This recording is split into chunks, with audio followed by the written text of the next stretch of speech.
Boa noite, queridos irmãos e irmãs em Cristo. Sejam bem-vindos a essa casa de oração. Se sintam abraçados e acolhidos por nosso Mestre Jesus. Hoje eu trouxe para nossa reflexão o capítulo 5 do Evangelho segundo o Espiritismo, Bem-aventurados os aflitos. E como em minhas palestras, eu sempre leio pequenos trechos do Evangelho segundo o Espiritismo, para que possamos tirar os ensinamentos desses trechos. São os trechos contidos na Bíblia. Então peço licença para ler esses trechos.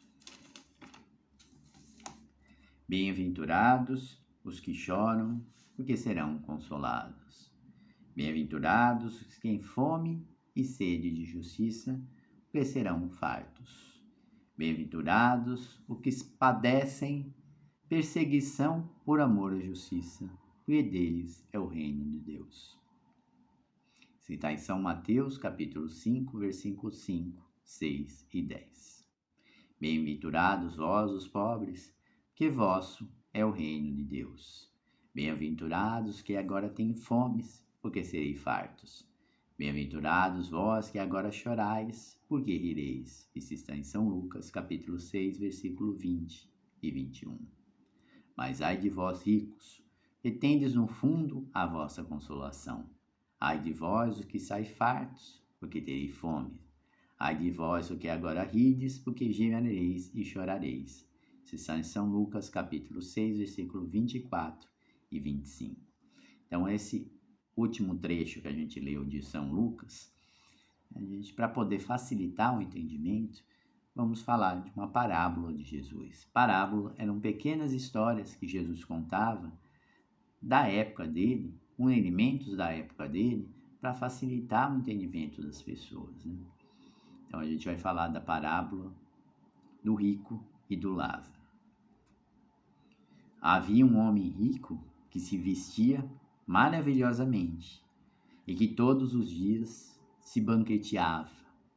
Havia também certo mendigo, chamado Lázaro, que era cheio de chagas, que estava deitado no seu portão, esperando para comer as migalhas que sobravam do seu prato. Mas ninguém dava para ele, e os cães vinham lamber-lhe as feridas. Essa é uma proclamação da lei da caridade, né? Da lei da caridade, né? Que nesse caso está faltando, né? Aquele que tem mais tem que contribuir com aquele que tem menos, né? Então, nesse caso, podemos perceber que o rico não se importava com isso. Se importava em se cuidar de si, né? O rico cuida do quê? Do corpo, esquece do seu espírito. Se entrega aos gozos da matéria. E uma das grandes dificuldades da riqueza é dessas tentações que temos, né? Que é o egoísmo, o orgulho, a vaidade, cultivar os prazeres da luxúria, que são os prazeres da carne, né? E ele é escravo do reino do mundo. Enquanto Lázaro representa os excluídos da sociedade, aqueles que sofrem sem acusar a Deus e os outros, que desprezam os bens terrenos, que buscam quem? As coisas mais importantes, que nem a ferrugem, como Jesus disse, vão corromper, que são as coisas de Deus. São pacientes, resignados, aceitam as coisas que não podem mudar, creem na vida futura, esperando a glória que são reservados por Deus. E morre o mendigo, né? E ele foi levado para onde? Para o seio de Abraão. Morreu também o rico e foi sepultado. O que era o seio de Abraão? É o mundo da imortalidade, da luz, da verdade e da fé verdadeira. Seria o céu. No Hades, o rico, né?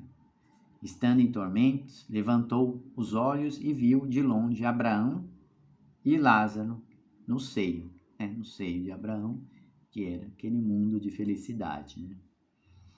Hades, que era? Era um mundo subterrâneo, onde os antigos acreditavam que iam as almas que não foram boas na terra. Eram regiões infernais da mitologia grega, equivalente ao Tártaro dos romanos e ao inferno dos católicos e protestantes. Para os espíritas, seria um estado de profundo sofrimento.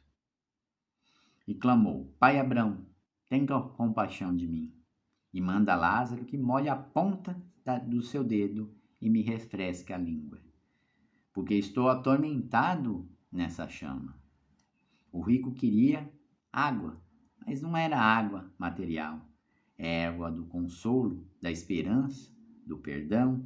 Ele queria a água da vida, que Jesus tinha dado à mulher de Samaria, né? Quando ele encontrou ela no poço e pediu a água, e falou que ia dar uma água que ela nunca mais sentiria sede, né?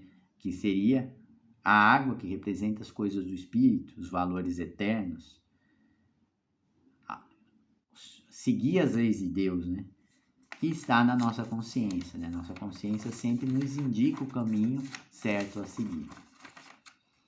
Mas Abraão respondeu: Filho, lembra-te que recebeste os teus bens na tua vida, e Lázaro, do mesmo modo, os males.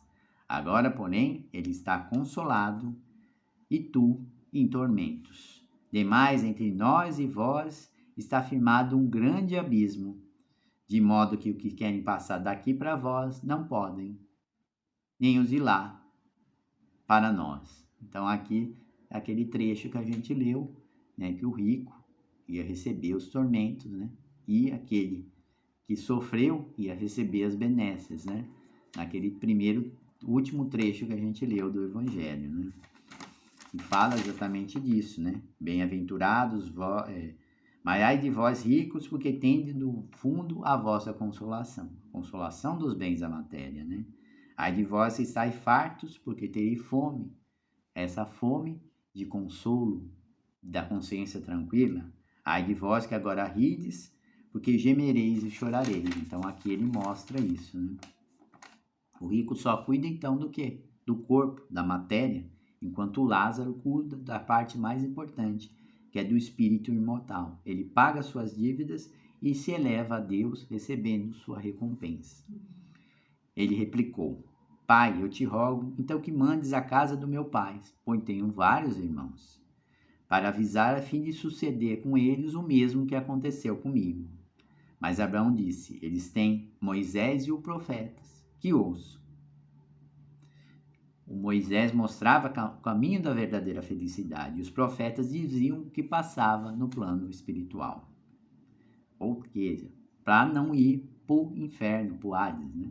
Respondeu ele: Não, pai Abrão, mas se alguém for ter com eles dentre os mortos, em onde se arrepender.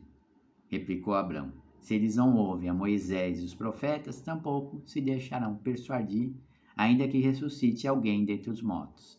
Isso está em São Lucas, capítulo 16, versículos 19 e 31, quem quiser ter mais detalhes, né? Se eles não acreditavam em profetas, como é que, por meio de quem os anjos falam, né? Como eles acreditariam nos espíritos dos mortos? Muitos ricos do mundo e pobres que querem ser em busca dessa riqueza material, né? Não escutam ninguém. E mesmo que escutassem, achar que aquilo era uma alucinação, uma loucura, né? Uma tolice, né? Então não acreditariam, né? Então agora voltamos. O que Jesus quis dizer com bem-aventurados os que choram? Frequentemente as religiões associam, né, ao sofrimento a ideia de punição, de um castigo, de algum erro que se tenha cometido, né, nessa vida, ou alguma coisa terrível que um antepassado seu fez, né, que despertaria a ira de Deus, né, para com os descendentes, ou pelo pecado original introduzido na terra por nossos primeiros pais, entre aspas, né, Adão e Eva. Segundo as Escrituras, eles cederam à tentação, desobedeceram a lei de Deus e ingeriram o fruto proibido. Acabaram sendo expulsos do paraíso e introduziram o sofrimento da terra, né? Então, o sofrimento começou aí. Em outras ocasiões, o sofrimento é visto como algo bom, pois purifica a alma humana, enquanto outros dizem que Deus nos envia o sofrimento para medir e testar a nossa fé. E perseverança no bem, aumentando nossos méritos e alegrias no paraíso, tornando mais espiritualizados e menos apegados aos bens materiais. Então, o sofrimento, nesse caso, faria com que nós recebêssemos bens, né, espirituais depois, se a gente aceitasse esse sofrimento, né, depois de morrermos. Né? No hinduísmo e no budismo, crê-se que o sofrimento é causado por quê? Por ignorância, por falta de conhecimento, por ganância, por ódio, e serve para nos fortificar para a busca da nossa libertação espiritual, do renascimento em mundos inferiores. O sofrimento, segundo a nossa doutrina espírita, é a consequência de não seguirmos as leis de Deus, seja nessa vida ou em vidas passadas. Podemos quitar nossas dívidas de duas formas, ou pelo amor ou pela dor. E muitas vezes a gente escolhe o caminho da dor. Deus, sendo bom e justo, ele não faria nos sofrer sem um motivo, sem uma causa aparente. Assim, se sofremos é porque, por desconhecimento ou por rebeldia das suas leis, nós desobedecemos essas leis, não seguimos essas leis, e a consequência vem através do sofrimento.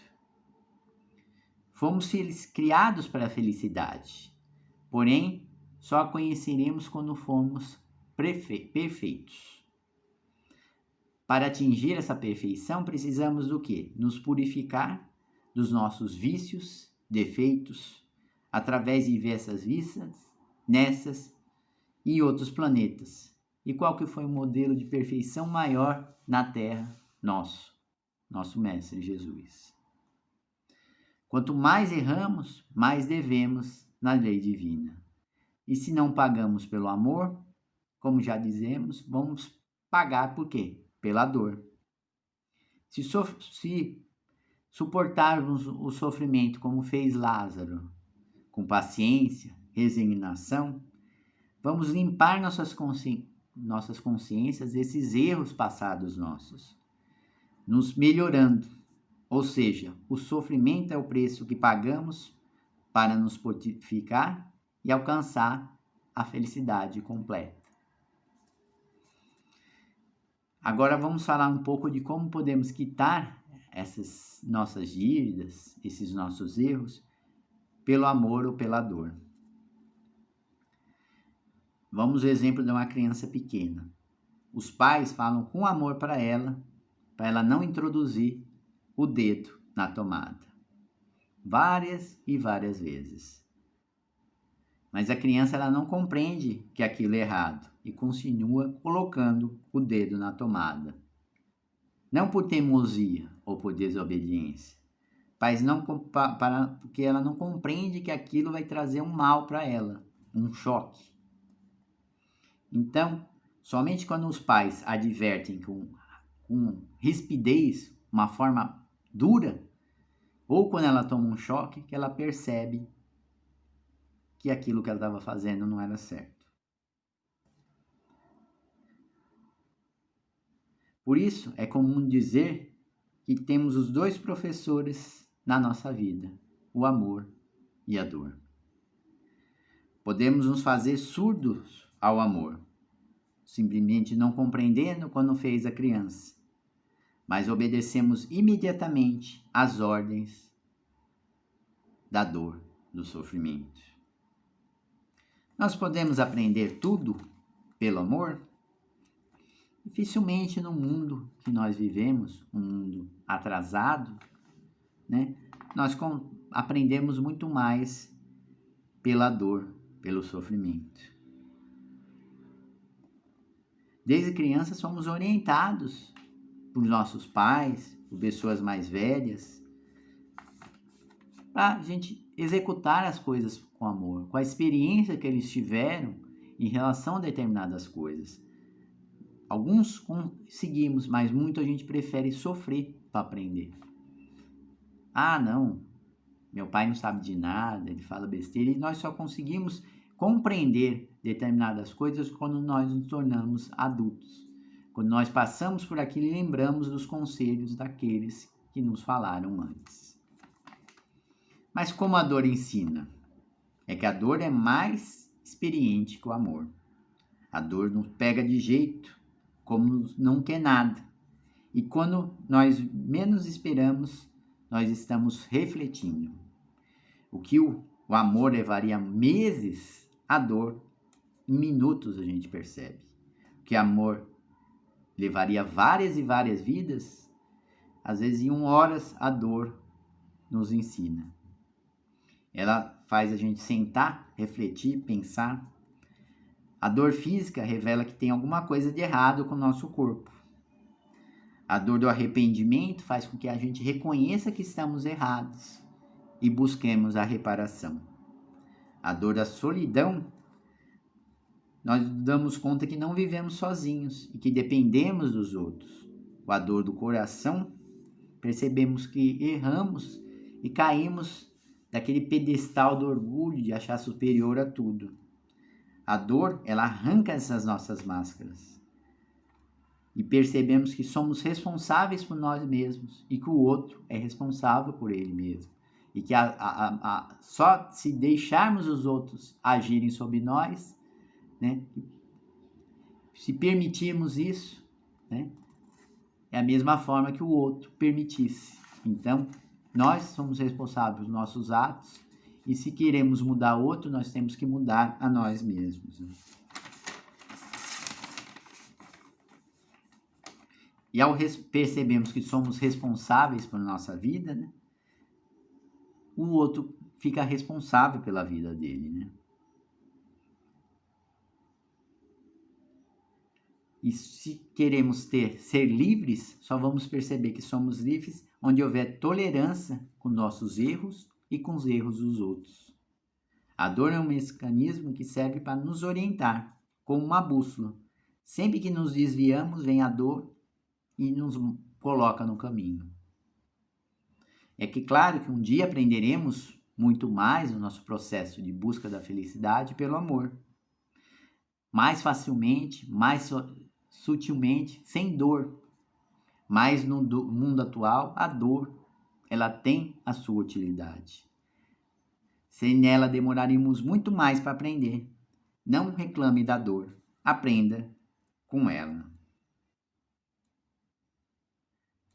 Aprendemos que a dor é uma libertação que nos devolve a paz do espírito.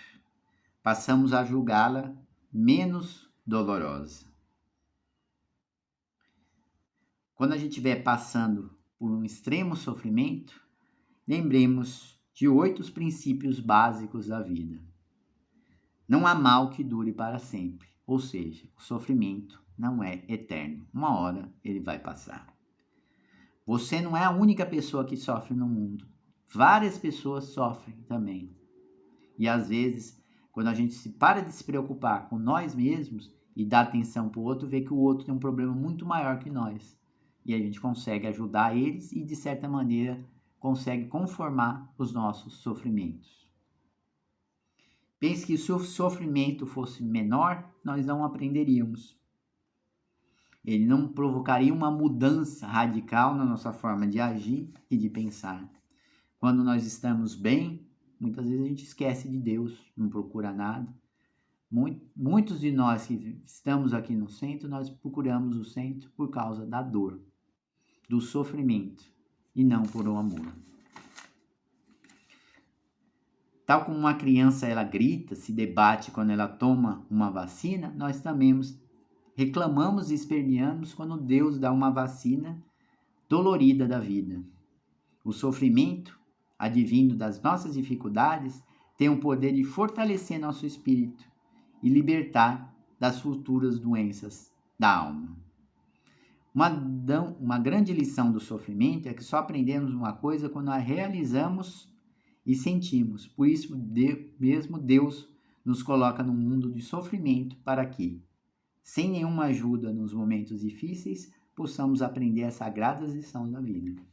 Não que sem nenhuma ajuda, nós temos nossos anjos da guarda que nos ajudam, mas a gente tem o nosso livre-arbítrio, a gente pode ouvir ou não ouvir. Muitas vezes, quando a gente comete vários erros, eles se afastam momentaneamente e deixam a gente quebrar a cabeça. Aí, através do dor, do sofrimento, nós pedimos ajuda e conseguimos nos fortalecer, aprender com aqueles erros. Né? Saiba que se o sofrimento da vida fossem simples para serem vencidos, o mérito seria pequeno e nós não evoluímos em busca da nossa verdadeira felicidade. Os sofrimentos da vida mudanda podem ser comparados aos sofrimentos que a gente passa quando criança. Pois na fase de adulto a gente pensa, pô, pai, como que eu passei por aquela coisa? Como eu fui tão bobo a ponto daquilo? Então é a mesma coisa quando a gente vê não essa vida, mas a vida do Espírito. E por fim, não se esqueça, Deus nos traz a cruz maior que podemos carregar. O Mestre Divino esculpe a nossa cruz conforme o nosso peso, e muitas vezes muito mais fraco ainda do que a gente teria que passar. Então esse sofrimento é de leve, perto da sua bondade infinita e dos nossos grandes erros. Muitas vezes a gente sofre por antecipação. Maltratamos nosso corpo e acabamos ficando deprimidos. Então tem um casinho, uma história para finalizar hoje que chama Provações do Amanhã. Então, uma pessoa estava no hospital, se recuperando, né, uma doença, e viu uma mensagem no jornal, falando que o diretor da empresa que ele tinha trabalhado tinha ido viajar e dispensado todos os funcionários. Aí ele começou a ficar desesperado, começou a perder sua fé, começou a sofrer, né? E em pouco tempo foram levar ele para a mulher dele, que já estava em estado lastimável. Chegando lá, a mulher dele disse que foi um erro do jornal, que ele tinha recebido uma grande gratificação, né? E que o diretor da empresa tinha se despedido de todos os funcionários. Né? Então, percebemos como a gente pode ter uma visão precipitada das coisas e trazer um sofrimento desnecessário à nossa alma. Né? Prepare-se para dificuldades que vão surgir amanhã. Conserve o espírito sempre sereno e confiante. Muitas vezes a gente não entende pelo que tem que passar. Reclama de Deus, mas não sabe que aquilo vai trazer um fortalecimento para nós. Eu passei por quando meu filho nasceu, eu perdi meu emprego, né? E ele era bem pequenininho, né? As pessoas que podiam contar me viraram as costas. Eu acabei tendo que vir para o interior, que eu morava em São Paulo, né? Morar com a família da minha esposa. Passei por extremas necessidades, mas aquilo me fez crescer como ser humano, como homem. Aprendi a confiar em Deus e aí eu recebi grandes benefícios, né? Isso mudou minha vida, né? Então, um grande sofrimento, né? Ele altera a forma de agir.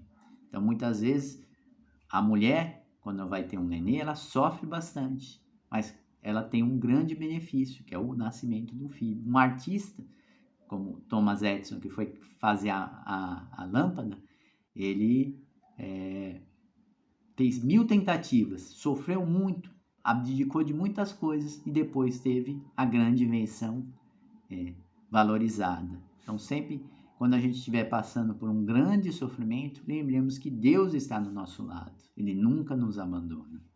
E possamos confiar nele, confiar que esse momento não vai durar para sempre, vai passar. E a gente vai tirar boas lições disso. E vai falar, nossa, olha, se eu não tivesse passado por aqui hoje, eu não seria aquilo, o que sou. Então, aguente firme, tenha fé. Esses momentos que estamos passando são momentos difíceis. Todo mundo está sofrendo, não é só você. Confie. E o grande Mestre Jesus, ele vai nos fortalecer, vai nos amparar. Muita paz, amor e luz. Boa semana a todos e que Jesus os abençoe hoje e sempre.